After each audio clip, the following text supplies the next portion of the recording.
I thank the Honourable Member for the question. Thank you, Mr. Speaker. So the government, through the Department of Energy and EFL, is implementing a clear diversification strategy to reduce Fiji's dependence on imported petroleum for both electricity generation and transport.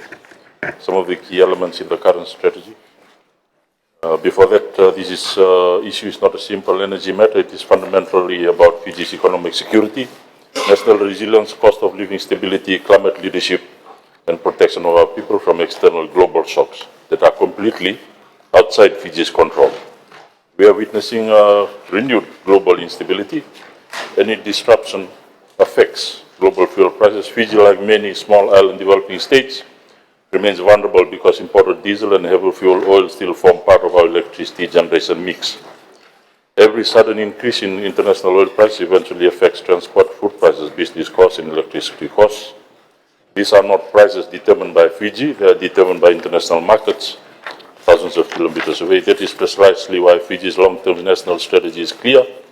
We must progressively reduce our dependence on imported fossil fuels and transition towards our renewable energy resources, our rivers, sunshine, biomass resources, and indigenous renewable potential.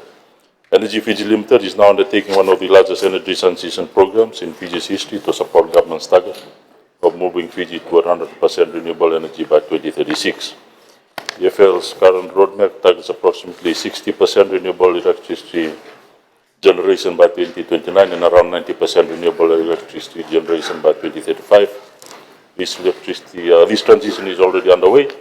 At present, EFL is progressing major investments across solar, hydro, battery storage, transmission upgrades, grid modernization. A key component of this transition is the planned co-investment program for approximately 165 megawatts of solar generation, supported by large-scale battery energy storage systems over the next few years. These projects are being developed in partnership with independent power producers and development partners, including technical support from the Asian Development Bank and the World Bank. The battery storage systems are extremely important because they allow solar storage generated during the day to be stored and used during the evening peak demand period, improving grid reliability and reducing reliance on diesel generation. At the same time, solar excels in dry season, whereas hydro for wet season. In a way, they naturally hedge and mitigate climate risk. In parallel, EFL is progressing major hydropower developments which will provide stable renewable baseload generation for Fiji. These include the Ngaliwana hydro projects, expected to provide approximately 21 megawatts of renewable energy, and Savatu hydro project, expected to provide approximately 28 megawatts of renewable energy. Feasibility studies for these projects have already been completed with support of the European Union and the European Investment Bank, and international procurement processes have commenced to attract reputable global and regional developers. Honourable Speaker, these projects are not theoretical aspirations, they are practical infrastructure projects that will directly reduce Fiji's fuel imports over time. Every megawatt renewable energy bought online means less diesel imported into Fiji, less exposure to volatile global fuel markets, lower long-term foreign exchange pressure, improve national energy security, and greater price stability. The transition also supports Fiji's broader development agenda. Reliable electricity is essential for tourism, manufacturing, ICT services, agriculture, health facilities, and investment growth.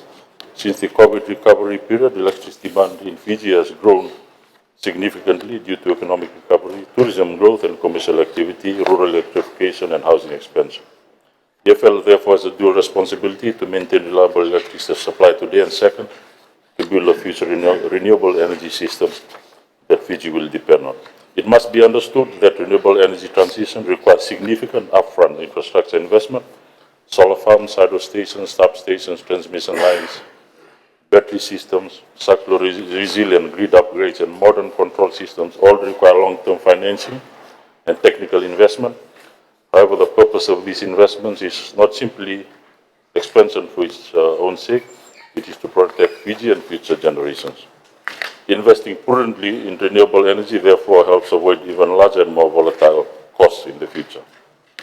Countries are accelerating towards renewable investments.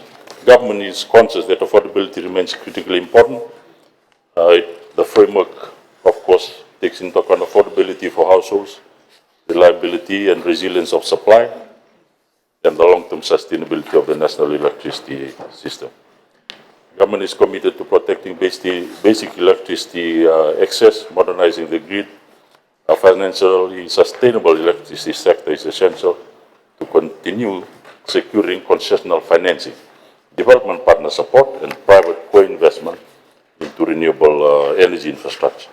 Without that confidence, projects become delayed, financing costs rise, and ultimately the burden on consumers becomes even greater. It is also important to recognize that Fiji remains comparatively well positioned within the Pacific region because of decades of investment into hydropower and renewable energy infrastructure, and of course, the urgency in expanding these renewable sources is critical at this point in time. It is not only an environmental responsibility, but of course economic protection strategy as we move forward. EFL's ongoing investments in renewable energy and battery storage development, transmission upgrades are central to achieving that. Government will continue to work closely with EFL in that regard. In terms of the Department of Energy, it is also accelerating rural electrification through off-grid renewable systems, directly replacing diesel generators and kerosene in remote and maritime communities. Renewable energy technologies have enabled the department to expand this program significantly. Current initiatives include the solar home systems, solar mini-grids, and mini hydropower plants. Over 20,000 solar home systems have been installed across rural, remote, and maritime areas, powering lights and appliances. 10 solar mini-grids have been completed in rural communities in partnership with the UNDP. The Fiji Rural Electrification Fund has been established to expedite further installations. 3 additional mini-grids are now in the procurement phase, with a pipeline of 70 more planned in the coming years. These systems provide 24-hour power, enabling households to run lights, appliances, and power tools, thereby reducing reliance on imported fuel. Where streams exist, mini hydro is proving effective for rural electrification. The department has rehabilitated the Kandavo and Moana hydro schemes, supplying approximately 270 households across 2 schools. The ADB funding with the Mbua hydro scheme is being upgraded from 30 watts to 100 kilowatts to serve Mbua village and nearby communities. Procurement is underway, as already indicated in one of my last addresses. In the transport sector, the support of EFL, where appropriate, is advancing diversification in terms of hybrid technology and full fuel conservation. Some of the key measures: promoting EVs through a comprehensive package of fiscal incentives and infrastructure support. The government is actively exploring options for EVs to charge directly from renewable energy sources, ensuring that as the grid becomes greener, transport is powered by clean, domestically generated electricity rather than imported fuel. Government has introduced zero fiscal duty and VAT on all electric vehicles, 100% accelerated depreciated rate for businesses purchasing EVs, cash rebate of 10,000 per vehicle for individuals and businesses that purchase 5 or more EVs, and a 55% tax reduction for any business investing in electric buses.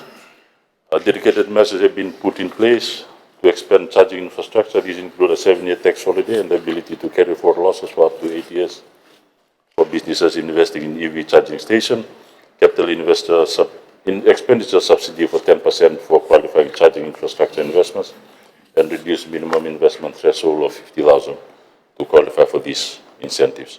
It is worth noting that private distributors are reinforcing these measures through their own promotions, such as cashbacks and coverage of home charging costs.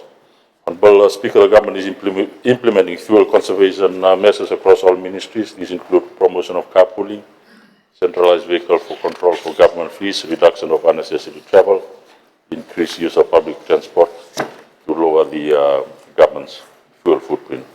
These actions, apart from others which I have not mentioned, form an integrated international diversification strategy. The approach strengthens our economic security, shields households and businesses from external oil shocks, and ensures Fiji remains well positioned as we move forward in these challenging times. Thank the Minister, the Honourable Filipe Tuisawau.